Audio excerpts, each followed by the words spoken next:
Buenas tardes. ¿Me confirman si tienen adecuado audio y adecuada visión? Sí, doctor, le escuchamos y vemos con claridad. Perfecto. Con respecto a, pues antes que nada, agradecer al comité organizador de la tercera jornada de actualización de este continuum del síndrome metabólico. He tenido la oportunidad de poder oír durante la mañana y la tarde algunas conferencias que básicamente, como lo menciona el doctor Chacín, dan pie a este cierre que es el consenso de falla cardíaca y diabetes. Agradecer al comité organizador, al doctor Chacín, a los asistentes, a quienes han acompañado la actividad durante toda esta jornada, a Carla por su apoyo y obviamente al Centro Médico Prevaleo. La idea es hablar del consenso que se ha trabajado desde el Consejo Interamericano de Falla Cardíaca. Yo no tengo ningún conflicto de interés para el desarrollo de esta conferencia. No recibo ningún honorario. Bueno, para desarrollar un documento de consenso importa para su contenido evaluar o tener en cuenta la importancia de la enfermedad. Para eso, ustedes han visto durante diferentes conferencias la frecuencia o los datos de incidencia y prevalencia de diabetes mellitus y de falla cardíaca. Yo les muestro un poco lo que es prevalencia de diabetes mellitus en falla cardíaca, 30 al 50%, prevalencia de falla cardíaca en estudios de hipoglucemiantes hasta el 30% y prevalencia de diabetes mellitus en falla cardíaca que 20-30%. O sea que son enfermedades que se comparten en sus números. Otro punto importante es en pacientes ambulatorios y hospitalizados en diferentes estudios y registros. Sí. No tenemos tu pantalla. No compartimos. Tu pantalla no se ha movido, creo que está usando la... Ajá, vuélvala a compartir. Se quedó en la portada. Espérate, yo cambio entonces, pongámoslo de una vez acá. Y ustedes me confirman.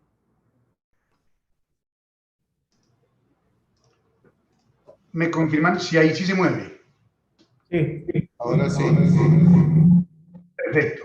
No tengo ningún conflicto de interés y les mostraba entonces las estadísticas de la prevalencia en estudios de falla cardíaca, la prevalencia de diabetes en población general y la prevalencia de diabetes tipo 2 y mortalidad en estudios de falla cardíaca.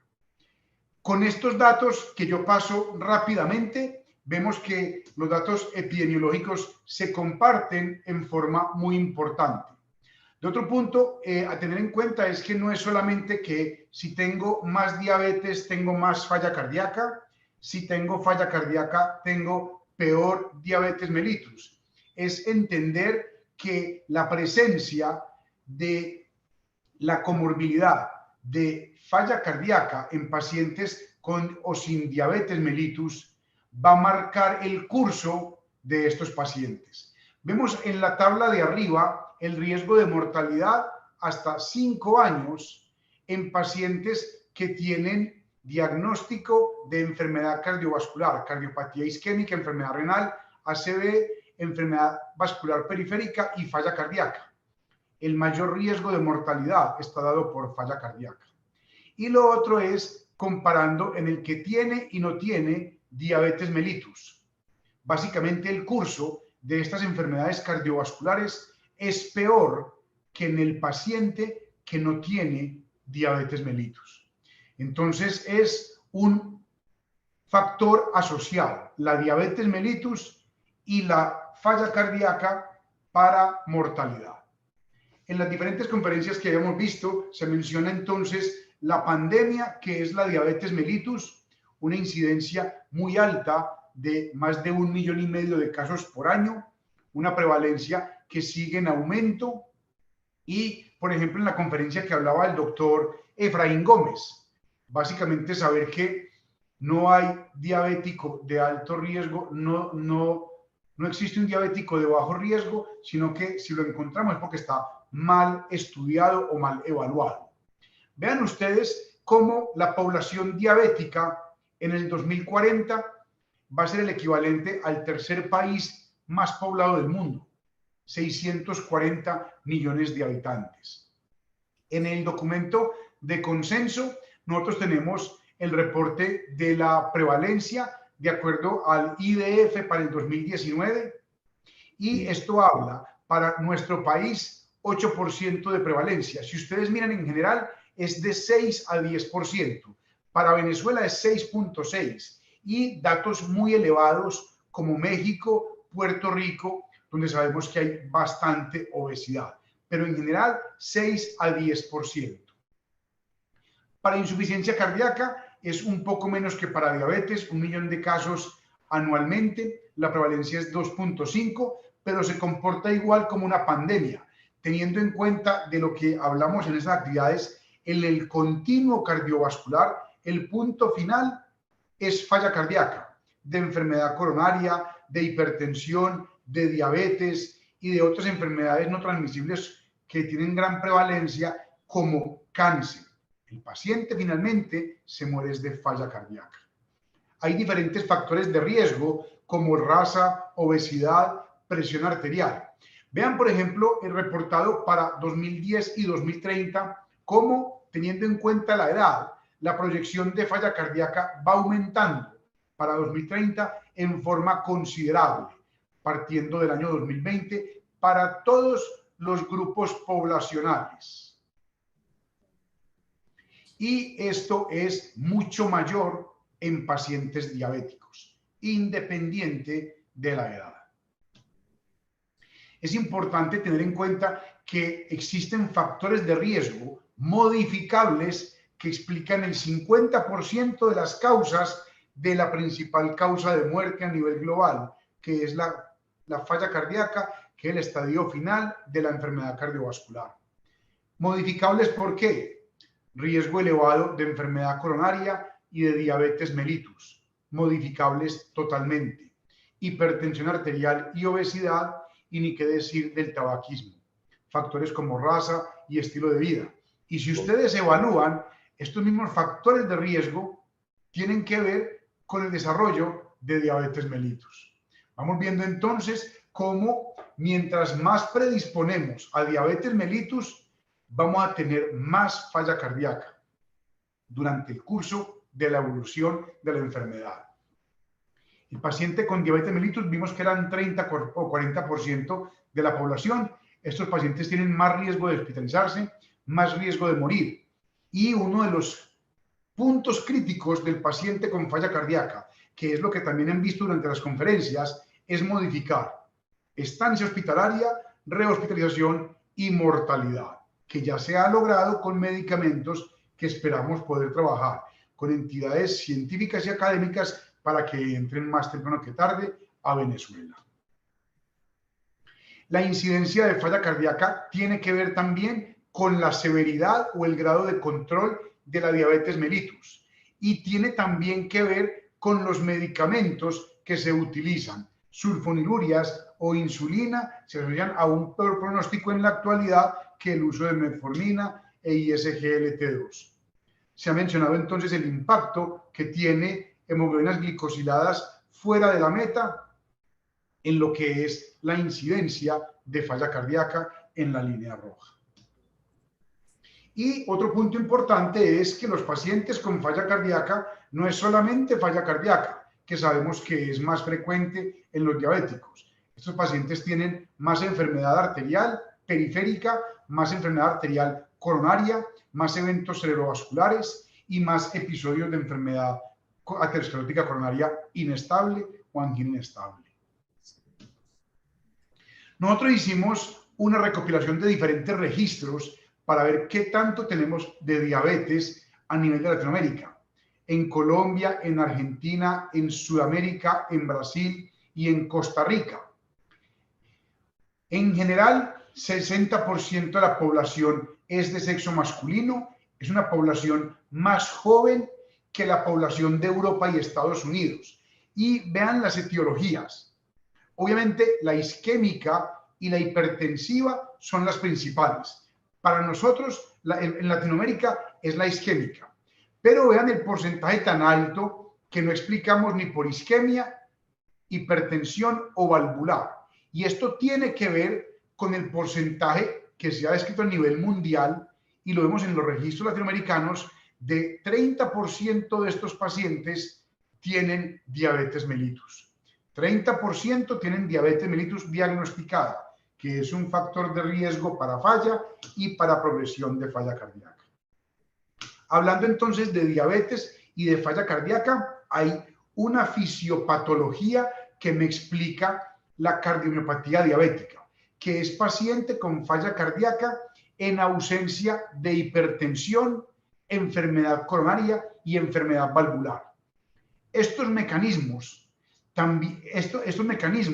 en ausencia de estas comorbilidades, llevan el diagnóstico de cardiomiopatía diabética. Los mismos mecanismos tienen que ver en pacientes con hipertensión y enfermedad coronaria en el desarrollo de falla cardíaca. Ya no sería cardiopatía diabética, sino otras etiologías, sumado a lo que es diabetes mellitus. Sabemos entonces lo que les mencionaba. Hay enfermedad vascular, hipertensiva, alteración metabólica, de apoptosis celular, de remodelamiento ventricular,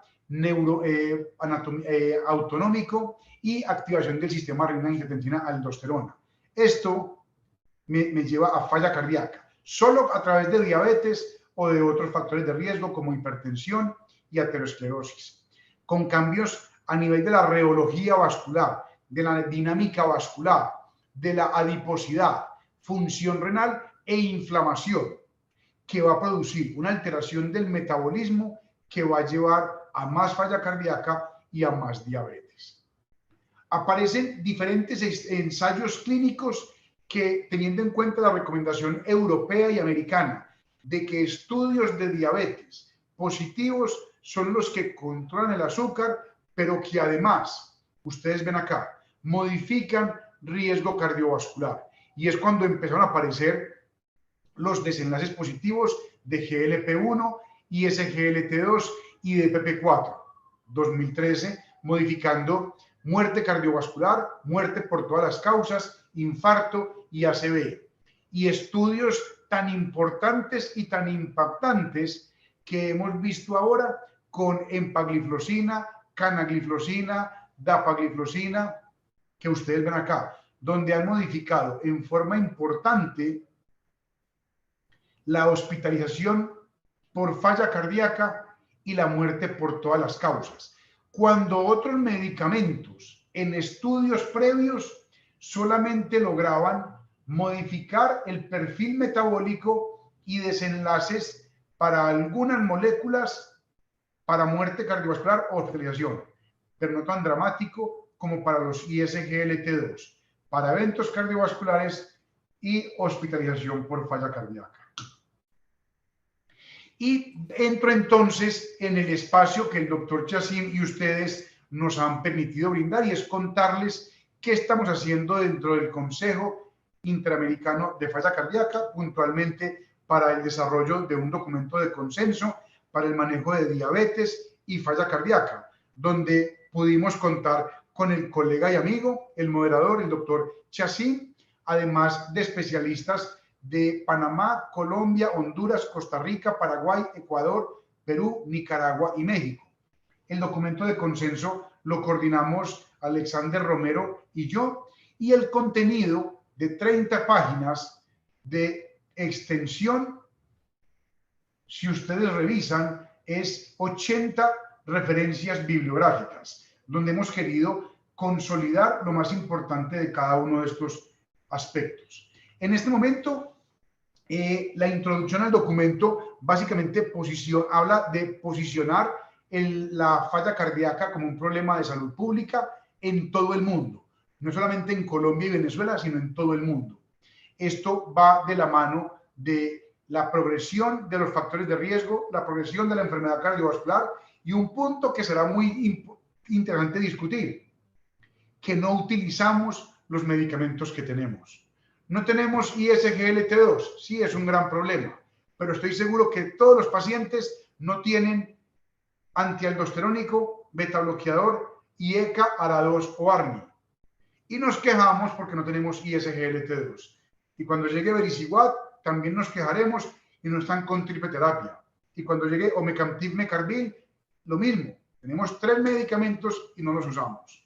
Adicional a eso, seguimos teniendo hipertensos no controlados, diabéticos no controlados y en nuestra región, enfermedad valvular mitral, reumática y cardiopatía Chagas.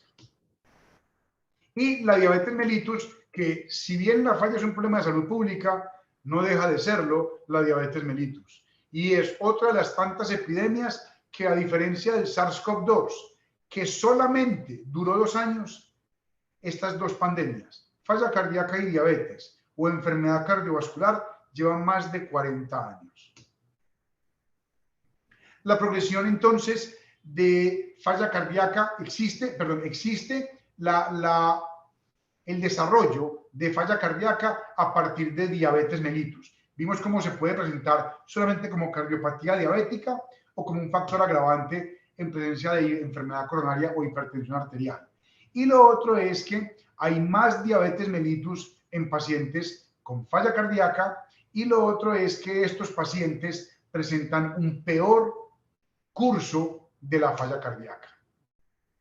Dentro de la tabla se hablan de los mecanismos que existen para favorecer la aparición de insuficiencia cardíaca y o diabetes mellitus, mecanismos combinados que llevan a alteración de la insulina, resistencia a la insulina e hiperglicemia.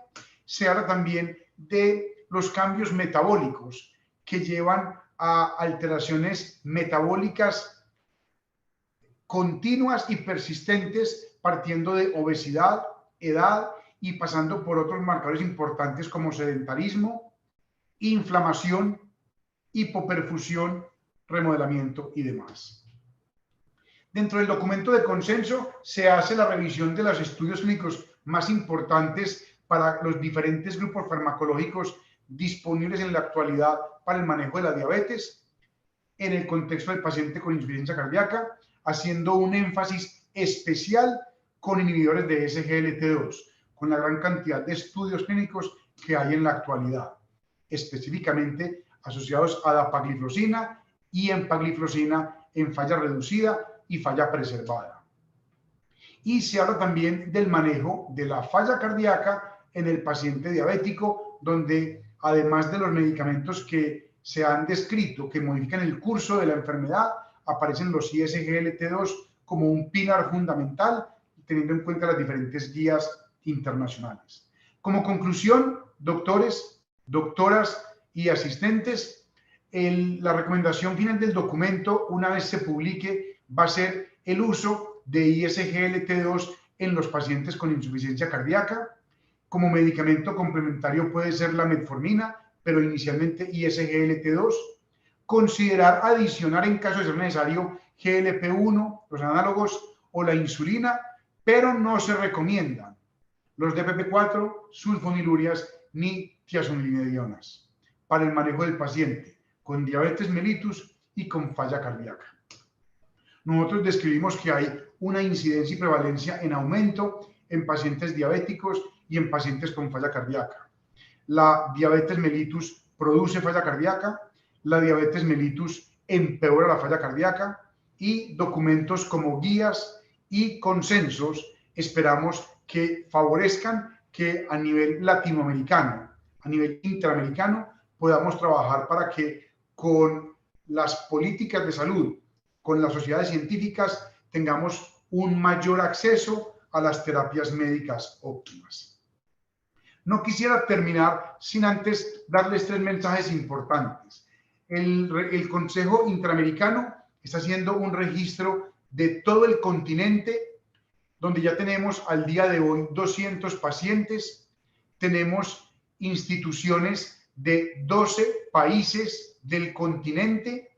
Es un registro que va a hacer seguimiento de pacientes con falla crónica o descompensada seguimiento a 1, 6 y 12 meses, en inglés y español, porque se incluye Canadá, Estados Unidos, Brasil y el Caribe. Está publicado en Clinical Trials. Hay una participación actualmente importante de centros de Venezuela. Ustedes pueden escribir a cardiología.registro@fbl.org.co para vincularse al registro.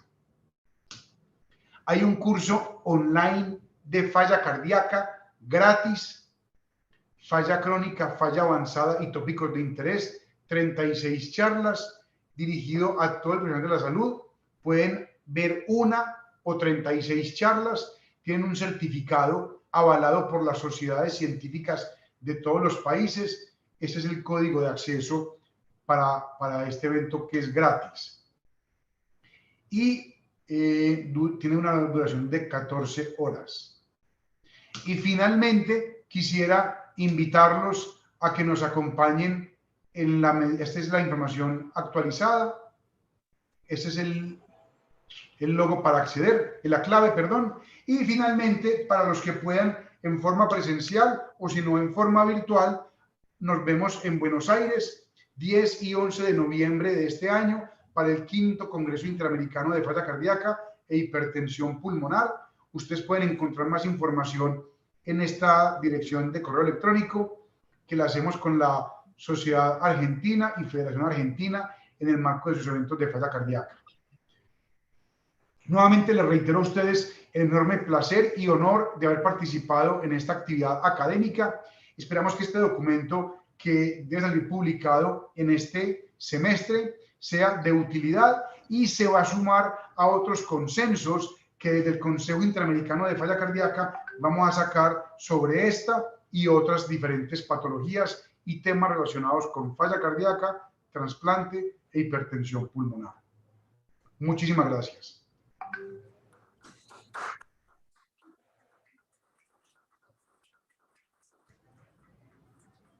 Muy agradecido con el doctor Juan Esteban Gómez por su presencia, excelente conferencia, sus actividades que tiene en el consenso. ¿Alguna pregunta para el doctor Juan Esteban Gómez? El comentario es que impresionado por las estadísticas presentadas, ¿no? Y estamos esperando que se publique el documento del consenso para tenerlo y tratar de poner en práctica las recomendaciones de tan excelso grupo. Yo quería hacer un comentario importante al respecto. Es que con los consensos nosotros estamos recopilando la información que hay a nivel internacional, pero más importante aún, doctor, va a ser la información que podamos obtener de nuestro registro, porque va a ser información de Latinoamérica, va a ser información de nuestros pacientes, y a partir de ahí podemos ver el impacto de lo que estamos haciendo, de lo que tenemos que ver nosotros con las dificultades para el acceso a medicamentos, para el acceso al seguimiento y estilos de vida. Entonces, seguimos trabajando, ahí viene un consenso de resincronizador, viene un consenso de desfibrilador, de sacubitril/valsartán, de falla preservada, de falla levemente reducida y uno muy importante, de falla y enfermería. Enfermería. Qué bueno, excelente. Nuevamente, muy agradecido con Esteban Gómez por su gran y magistral conferencia y lo invitamos para el próximo año a la 4ª jornada de Prevaler. Que tenga un buen día, buenas noches. Confirmada la aceptación. Acá hay algunas preguntas en el chat. La doctora Samara Castillo dice: buenas tardes, excelente todo. Mi pregunta, ante un diabético, ¿es más conveniente para un riesgo cardiovascular moderado sin IC? La pregunta está en el chat del Zoom.